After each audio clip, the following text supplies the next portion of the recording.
talk about some basic principles. Actually, really what we want to do is get your hands on and get you scanning. And the 3 basic principles, I think, currently for you to remember is gain, depth, and position. And all of those will improve the way that you acquire an image, yeah. Because if you think about the way that a radiographer takes an image of a chest X-ray, you know, there is a difference in the amount of radiation that they might use. When you see, you know, when you're asked to present a chest X-ray, you are asked to say, well, actually, you know, this is adequately penetrated, inadequately penetrated, it's rotated, it's not rotated. Yeah, everyone's familiar with that concept, right? So, no, everyone with me, yeah?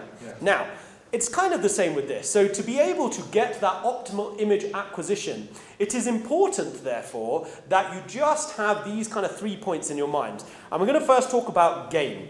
Now, what do you do if you have a stereo and you want to increase the volume? What do you do? Nothing. No one listens to anything. Turn the knob up. You turn the knob up. There we go. Thanks for the radiologist in the room. Perfect. Okay. And you do, right? Everyone agrees. When you want to listen to louder music, you turn the knob up. Yeah? What does that actually mean? What are you doing to the sound? You're increasing, right? And honestly, these are very simple concepts. As emergency physicians, I like to think of us as very simple beings. I don't like to do anything too complex. Simplicity is best for the efficiency of a patient. Now, for me, therefore, if you are turning up the knob, the volume, or we can call it the gain in ultrasound, you increase the amount of sound waves that are then being produced by this probe. And the way that sound waves work, especially in an ultrasound scenario, is the sound waves go from the probe, they hit something, some of the sound waves will go through, but some of the sound waves will bounce back. Now, if you're increasing the amount of sound waves by increasing the volume or increasing the gain, the amount of sound waves, therefore, that come back to the probe will also be higher. Are you with me? Yeah, you understand. Now, if that means that's higher, will you get a louder picture or a quieter picture?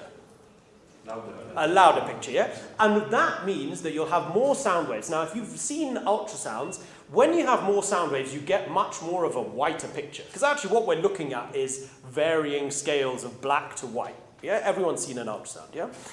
So then if you turn it lower, what happens to the amount of sound waves? Decrease. Yeah, right? They decrease, yeah? Now, if they're going to decrease, is your picture going to get quieter and more blacker, or is it going to get whiter and louder? Quieter and blacker, okay? So that's the very simple concept of gain. And you want to be adjusting that so that you can make sure that you are getting the optimal picture. The second thing then is about depth. And that makes sense, right? If you increase the depth, what are you looking at? Are you looking at deeper structures or are you looking at shallower structures? Deeper structures, right? Look, honestly, guys, none of this is rocket science, okay?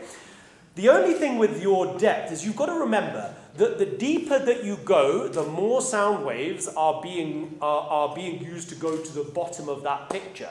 So if you are trying to look at something that is up here, and actually you've got all of this space, it's all wasted. So you want to be adjusting that depth so that you get the optimal picture. So we've talked about the volume or the gain, we've talked about the depth, and then we've talked about positioning. Now this is really important. Because actually what you're trying to image, you're getting a 2D image from a 3D structure. Sindil, yeah, you with me? We together. Yeah, you're trying to get a 2D image of a 3D structure. It's the same as any concept of X-rays, of CTs. I mean, without reconstructions, but even so, basically that's what we're trying to do. So your positioning is really important, and therefore it's important to at least know some little bits of anatomy.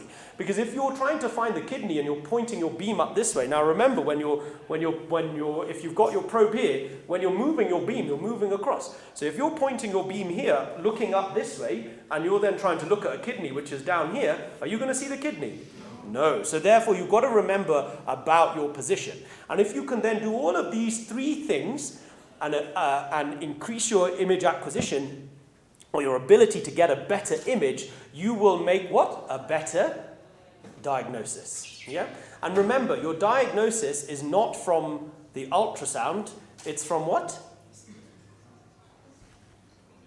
History, physical examination, your clinical presentation, lab works, and then your ultrasound is in addition to that. It is not the diagnostic scan. If you want a diagnostic scan, you ask your kind radiologist to do you a diagnostic scan. That's it. So that's what POCUS is to me.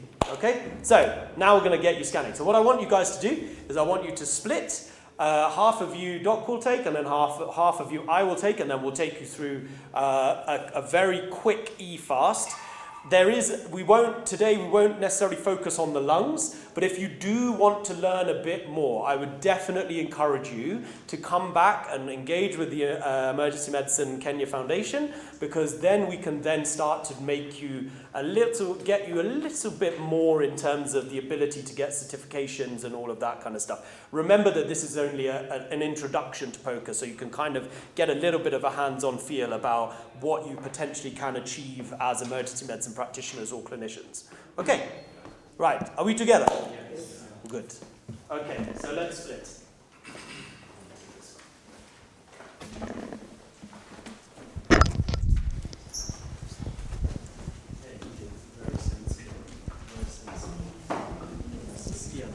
Hi Doc, can I make you please? Yeah, of course you can. Yeah. Where do you want to mic me?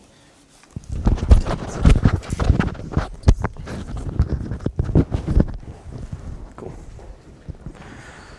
Okay, guys, so now we're going to talk about probes. Now, there are very different types of probes in all of medicine, okay? And this is a butterfly probe, but you have probes like this. So I would encourage you to, wherever you go or wherever you are practicing, that you go and just play around with that ultrasound probe. Find yourself a partner and just go and look. The key thing with POCUS for me is that it is about practice. The more you do, the better.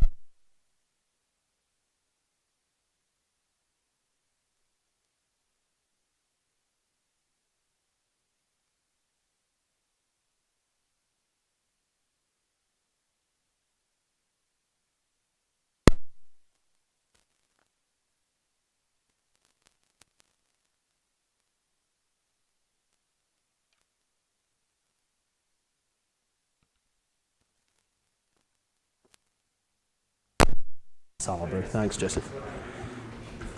What are you looking for? Okay, you're looking for free fluid, okay, which is also what? Potentially is blood. Yeah, so kind of what you're looking for is blood. Now, it's really, really important, and this is the key thing here, is this is only a positive scan. Yeah? So even if you say, I can't see any blood, it doesn't mean that there isn't any blood in the belly. Really, really important, because you can't then tell me, hey doc, look, there's no blood there, don't worry, I can't see anything, this patient's fine. You cannot say that. The only thing you can say is that there is a presence of blood. So when you say that there is a negative right upper quadrant, what are you saying? You're actually saying, I cannot see blood. But I then know, and this is when you guys are there down this end, you guys are then saying, okay, actually, there might be blood, but it's not obvious for us to pick it up. Makes sense, yeah? Okay, so the first thing we're going to do is there's four areas that you want to look at, yeah? So you want to look at the right upper quadrant, left upper quadrant, your bladder, and then you want to look at your heart, okay? So most important thing is to look at where this marker is. Now, markers potentially might not be the same in every ultrasound probe. So I've done thousands of these scans, and actually the first thing I will still do is use my finger to know where I am, yeah? So you see that there's this little change on this side, yeah? And that means that this side is, which side? This side or this side? This side, yeah, exactly, right? We're not teaching you any rocket science here, yeah? Again, emergency medicine simple. Okay, get in. Can you put your arms up? Thanks, man. That's it, and just relax, huh? So, a bit cold. So, the way I like to do it is actually, I always like to anchor myself, because you'll realize that if you're just holding this as a free probe, you'll probably end up sliding or rotating or fanning, okay? So, what we're going to look at first is to see if we can see the what? Okay, what can you see? Tell me. You can see this is what's this? You're right. Everyone's saying it. Everyone goes like, it looks like the liver. Yeah, be confident, guys. Be confident. And then what's this structure here? Diaphragm. It's the diaphragm. Now, what I want you to tell me, even before we start doing this, is this picture optimized or not? What do you think? And we remember we talked about gain, so this is it. So I'm going to turn up the volume. You know, what's that? It's not that good. I'm going to turn down the volume. bright. Let's turn down the volume. Too dark. Oh, too dark. Okay, Yeah. okay. So let's try and get there. Let's try and get to this kind of position. Okay, Better. that's better. That's better. What do you think about our depth? Do you think it's too much, too little? What do you guys think? Yeah, it's probably okay. I would argue that you could Average. probably, average, that's a good one. You could probably go a little bit. You could just kind of reduce this kind of area a bit, okay? So, first thing that you want to tell me is blood, yeah? So, look, I'm going to show you some blood in the liver. So this is blood in these vessels. What color is it? Black, yeah? So a good marker for good gaining is that blood, that you know where blood should be black. So arguably I could go even a little bit darker there, yeah? So now you can see that this is your hepatic vessels here. These are the portal veins. So what's going to be this structure here? Sorry? What's going to be here? So what's above the diaphragm? The lungs. Lung. Okay. Now lungs are really interesting in POCUS or in just ultrasound in general because they reflect. Okay. So there you can see here that the liver is reflected into the lung. Yeah. So do we think that there's blood here? No. Why don't we think there's blood here? Yeah, or it would just look black, yeah? But we know that actually the liver is being reflected into the lung, yeah? You see, and we'll see it on the other side as well, okay? So what can you say here? You can say that there's no blood where? Or fluid, yes, and there's no blood or fluid where? Where? In the lung, good, okay. So now we're going to go and look at the kidneys, okay? And the kidney and renal interface. Kidney-liver interface, yeah? Which is called the what? Hepatorenal. The hepatorenal, which is also called the what? Morrison pouch. The Morrison's pouch. Yes, you're correct. Okay, so not a bad view there. So what's this? The right kidney. That is the kidney. Why do you think this is the kidney? There's a cortex and a medulla. There we go, and you can see the calyces here as well. Okay, so this line here, this white line, what does that tell me? There's nothing in that potential space. Nothing in that potential space. So we can say now the right upper quadrant is. We can't see. We can't free see. fluid. There's no free free fluid. fluid. So you can say that my right upper quadrant scan is negative. Yeah. So you've got to remember, even in trauma patients or any kind of patients, communication here is the key, guys. So I want to know if I'm standing there, even your nurse or your clinical officer or your healthcare worker or whoever, they want to know what you're seeing. And if you have it, like I will say, okay, so guys, I see, so no pleural effusion. Okay, Morrison's pouch is clean. So that's a negative right upper quadrant scan. Thank you very much. Done. Yeah? Okay. Now, we're going to move on to the left upper quadrant. What's in the left upper quadrant that we want to see? Splenorenal. Splenorenal. Yeah, and?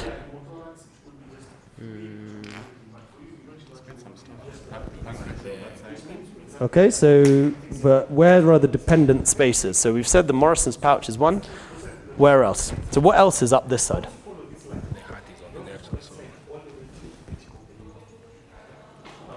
Okay, so what can we say about this scan, guys?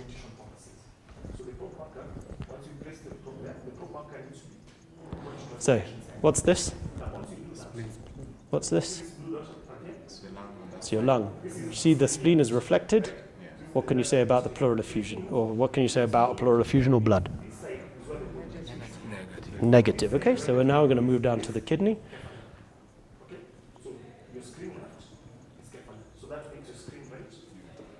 Now, what do you think, guys? What do you think? I'm giving it to you. Good. Can't see any blood that's forming here, and I'm going to show you in a second what blood there looks like. Not in this patient, of course, because otherwise I'd be very worried. Okay, and then we're going to move on to the... Yeah, we're going to move on to the superior because we want to see. So the dependent spaces, at least on a fast scan, are lung, Morrison's pouch, You guys call it the splenorenal. I call it the lineorenal, but that's probably because I'm a bit too old school. Yeah, maybe. Yeah. I had a quick one. For the left upper quadrant, would you want also to check above the spleen? So you can, but actually for the purposes of this, so you want to try and check the above the spleen, and you can come here. You see, so that you see that just here, I can then come to the top of the spleen. But again, all of this stuff, if you come into a POCUS course, you will then come and learn how to look at that. Even on this side then, now we're talking about that. Actually, I also like to see the tip of the liver, because often it's sometimes a dependent space, and you can sometimes find it just up here. Yeah, so you can just have a quick look at the tip of the liver here as well, okay? So you're right. But again, as your POCUS practice continues, yeah, so I've been doing this for donkey's years, as your POCUS practice continues, actually, you then get a little bit better, and you add to your EFAST every time. So you then will say, actually, I'm gonna have a quick look at the tip of the liver, I'm gonna have a quick look at the subsplenic recess, yeah? Okay, so now, let's have a little look at the pubic area.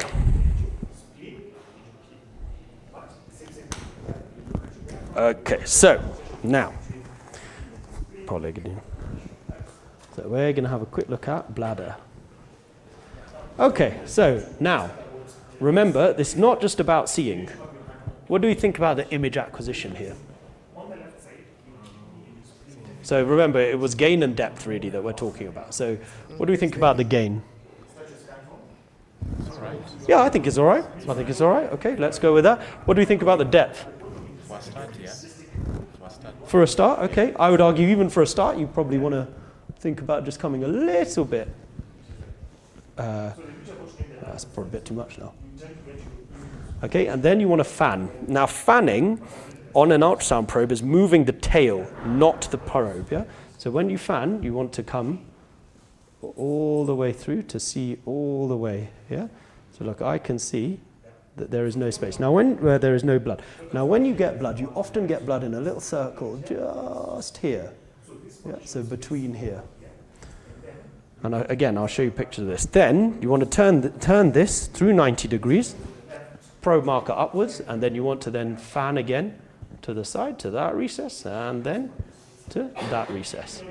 And what do we think about that scan? Are we happy? Yeah, we're happy. There you go. It's okay.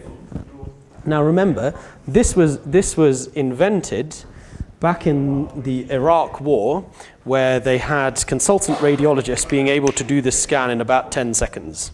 Now, of course, they're consultant radiologists, so you kind of expect that. But actually, the whole point of this is it is a fast scan. It is not something where you're sitting for ages going, oh, okay, let me have a little faff around and have a look at that. Now, I'm not going to do your subxiphoid view, because actually it's relatively painful on patients. So what we're going to teach you is to do something called a parasternal long axis view, okay? Now, this is different whether you come from the US or you come from the UK. From the UK, which is the right way, no, I'm only kidding.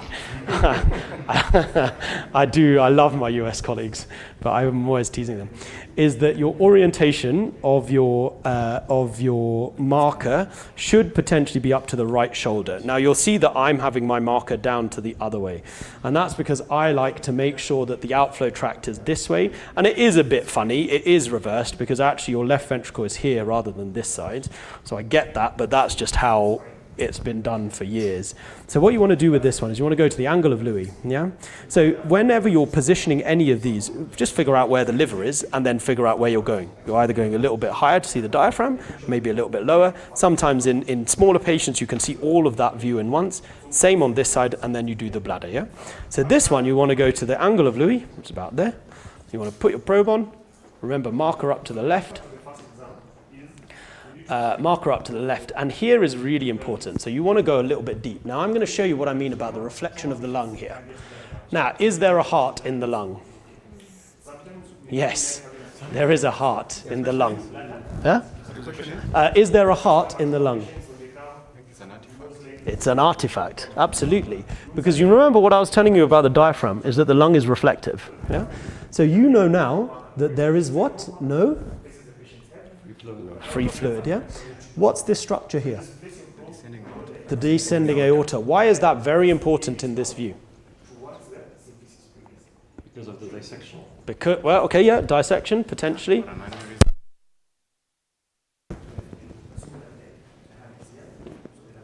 Digits they are not the diaphragm. Good. And you're happy?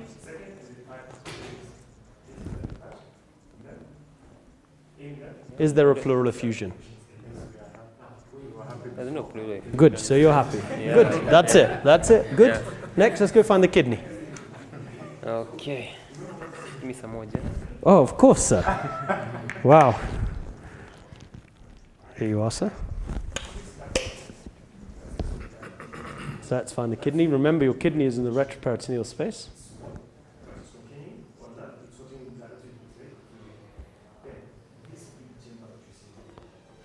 So why are you getting washout? So when there's a lot of air in the tummy, or you get a lot of poo, you probably won't see stuff.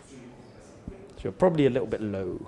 Okay, so now what you want to do is try and adjust your image. Where are you?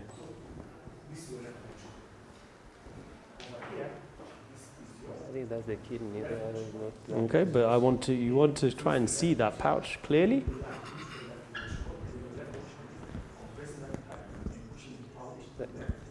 That one. Yeah, I'm happy with that, The probably. kidney. Yeah. The kidney. You could probably have sorted out your depth a bit, but okay, doesn't matter. What do you think? Are you happy? I'm happy. Okay, should we move on? Okay, guys, I'm going to get the next person to do right up quadrant. Who's next? Who would like to try? Great. Okay, here we go. Hey, I'll give you some more, man. Look, we're not poor of gel here. So I'll just watch this. Okay, let's have a look. Hey, boom. There you go. What can you say? I think it's negative. Good. Why? I'm not seeing fluid in the splenic space. Perfect. When I go up, there is no effusion. Good. But what I wanted you to also tell me is your gain adequate? Is your depth adequate? I think it's fair enough. We've got the information you wanted. Good. Okay, next. Let's scan the bladder. My pointer is up. More gel. More gel. Goodness me, these guys, man. Hiya, they are demanding. My pointer should be. So your pointer should be pointing this way first, because you're trying to cut the bladder, yeah? So towards this side first, yeah? Because remember, your pointer, your marker is here. So really, what you want to be seeing is the same kind of image, yeah? So this is this side, so this is this side, yeah? So you want to now, your bladder always lies deeper in the pelvis than you think. Here we go. So remember, we're going to start to fan. There we go. Remember, even now, you're still slipping a little bit. So you just want to adjust. There you go. Yeah. Yes, there we go. Gain and depth. Okay, whoops, wrong way. I'll give you some depth. Depth adjustment for you. Do mapping. Good. Center. That's it.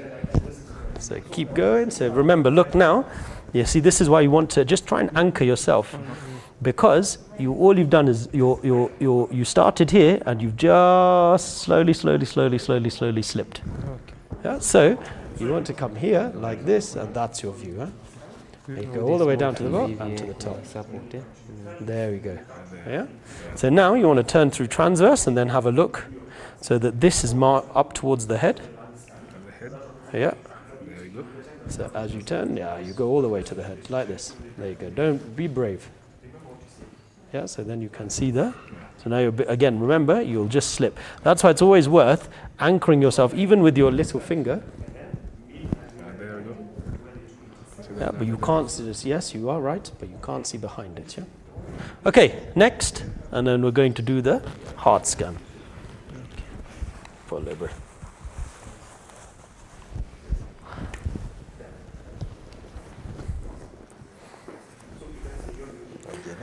Of course, sir. You may. You are allowed. So remember, when we said about the marker, you want to put your marker up towards the right shoulder, yeah? Right shoulder. So point towards the right shoulder. That's the parasternal long axis. Yeah. So now you'll see we're going to do the US view. It's fine, doesn't matter. Okay, so remember what I told you that you needed to identify. What was the first thing you needed to identify on this deep parasternal long axis view? Okay, so you can identify that. But remember, you were just slipping again. So anchor yourself. Use your little finger. Use your little finger. Just put it on the patient. So you're scanning like this. Because otherwise, even if you're holding the probe like this free, you will just slip. Yeah? So as you come, second intercostal space. So what's this structure? That's the descending aorta. Descending aorta. Is there anything here? No. Is there anything here? No. Is the heart beating?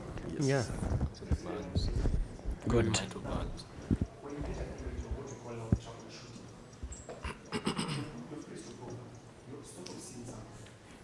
And so remember, when you're on axis, is what it's termed, is the right position. As you want to see this, you then want to see your aortic valve opening, which will be here, a bit up, a little bit. No, right, here you go. So there's your aortic valve opening and your right ventricle. So now you are on axis.